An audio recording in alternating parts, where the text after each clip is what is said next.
Il y a environ 30 millions d'années, quand l'être humain a commencé son existence sur Terre, il n'était qu'une espèce parmi d'autres, se nourrissant de ce qu'il y avait autour de lui, se déplaçant au gré des saisons pour se sustenter. Avec les siècles, cette espèce s'est appropriée l'agriculture et l'élevage pour ne plus avoir à bouger. Même si son régime alimentaire s'en trouvait amoindri, à la limite du monoaliment dans les périodes les moins fertiles, l'Homo sapiens sapiens préférait rester sédentaire et posséder des terres pour assurer sa survie. Sa sédentarité lui permit d'accumuler des biens qu'il pouvait posséder autant qu'il avait de place. La famine, des mauvaises récoltes et les maladies dues à la proximité interespèces de l'élevage n'empêchèrent en rien l'homme penseur de s'obstiner, lui qui pensait que ses biens valaient plus que quelques désagréments infligés par les dieux. Plusieurs générations se succédèrent, et vint un moment où le simple échange de marchandises ne satisfaisait plus l'homme penseur. Il voulait posséder pour se sentir en sécurité des grands maux du monde. C'est ainsi qu'il inventa le principe d'échange équivalent. Il accorda à des petites marchandises brillantes une valeur équivalente à tout ce que le genre Homo pouvait posséder. C'est sur ce principe qu'après quelques années naît la monnaie. L'homme qui pensait être penseur se transforma en acheteur. Depuis, tout avait une valeur. Tout cela était rudement pratique et bien ficelé. L'homme pensant posséder finit par croire que tout lui était dû.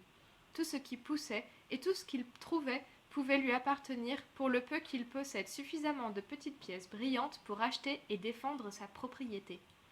Connaissant ses propres faiblesses, il commença à exercer la peur pour protéger ses biens assidûment cumulés. Le genre Homo détourna la loi naturelle en loi du plus fort et usa de la force dans son propre intérêt. Après quelques siècles supplémentaires, Homo sapiens sapiens était persuadé de tout posséder. Il s'est alors ennuyé dans sa vie sédentarisée, mais il était bien trop avancé pour reculer. Tout ce qui lui appartenait ne pouvait être dépossédé. Une fois tombé dans ses mains, tout a un prix, et il est hors de question de perdre de la richesse en délaissant quoi que ce soit qui puisse être à lui. De ce retour en arrière inenvisageable et cet ennui émotionnel, l'homme pensant commença à créer tout ce qui lui venait à l'idée. Il commença à explorer et découvrir son monde, ainsi que sa place dans le grand espace. Le nom qu'il s'est choisi, Homo sapiens sapiens, représente bien la place qu'il pensait occuper. Il pensait être le centre de son univers, réalisa son identité minime dans l'immensité de ce qui l'entoure. Une espèce parmi tant d'autres, sur une petite planète tournant autour de son étoile, un mammifère assez banal, presque fragile. L'homme pensait découvrir qu'il serait bien mal adapté à la nature s'il ne l'avait pas modifié, cultivé, élevé. Cette fausse révélation confirmèrent ses convictions. Le genre Homo se détache définitivement de sa nature qu'il considère dès lors comme austère, sans prendre en compte que c'est elle qui le nourrit et l'a vu évoluer. L'homme pensant penser a cru pouvoir tout contrôler. Pour pallier sa fragilité, il s'est mis à s'éduquer, inventer et fabriquer tout ce qui lui passait par la pensée. Bien sûr, tout ce qu'il créait avait une valeur et donc un prix. Les générations se suivent et plus l'homme pensant est persuadé qu'il peut posséder indéfiniment, ou presque.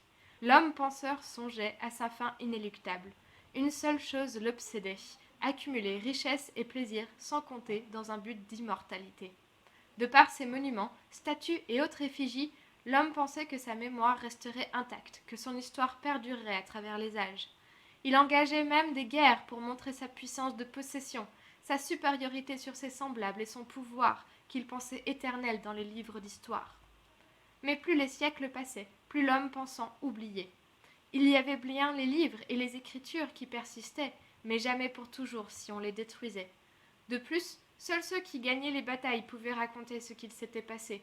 Beaucoup de détails ont été perdus avec les victoires au fil des années.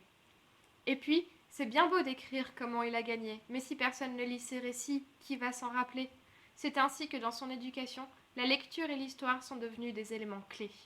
Ironiquement, plus la connaissance et la morale faisaient leur place au sein de la société, plus les raisons des batailles faisaient polémique. L'homme pensant, l'homme, pensant être éduqué, se disait que faire des milliers de morts, quelle que soit la raison, ne pouvait plus être d'actualité. Il dut alors repenser sa manière d'acquérir et de posséder. Dans un objectif dissimulé sous un drapeau blanc, l'homme pensant se porta sur les lois du marché. L'accumulation de richesses pour se sentir en sécurité devint l'objectif principal d'une vie.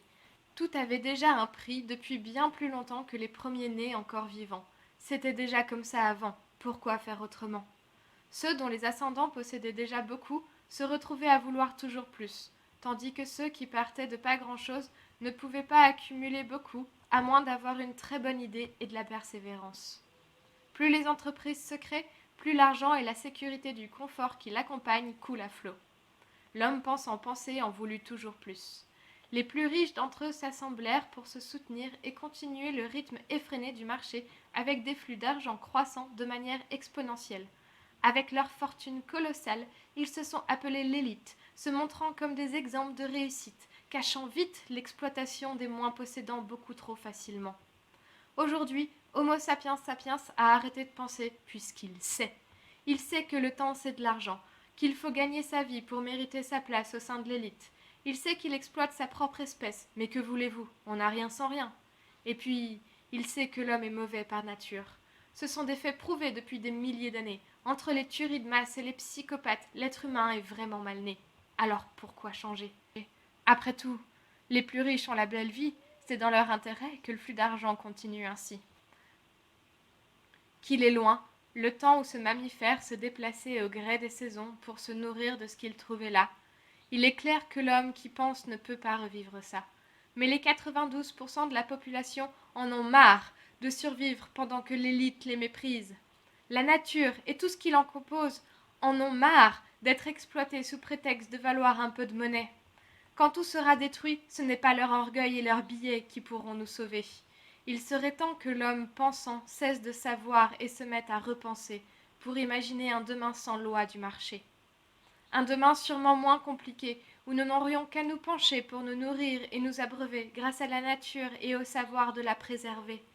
Une société où la connaissance et le partage seraient le réflexe premier, où chacun exprimerait ce qu'il ressent et ses besoins sans être jugé, où un abri et la santé seraient à la portée de tous car le savoir est librement partagé et les matériaux gentiment offerts par la nature. Une société où vivre aux côtés de nos semblables tant aimés serait un but plus facilement comblé que de vouloir tout posséder. En ces temps confinés, je vous invite à fermer les yeux et imaginer une société qui brillerait par son savoir, qui rayonnerait par le partage et la simplicité, et qui n'aurait plus d'inégalité de par notre statut d'être humain reconnecté à son humanité.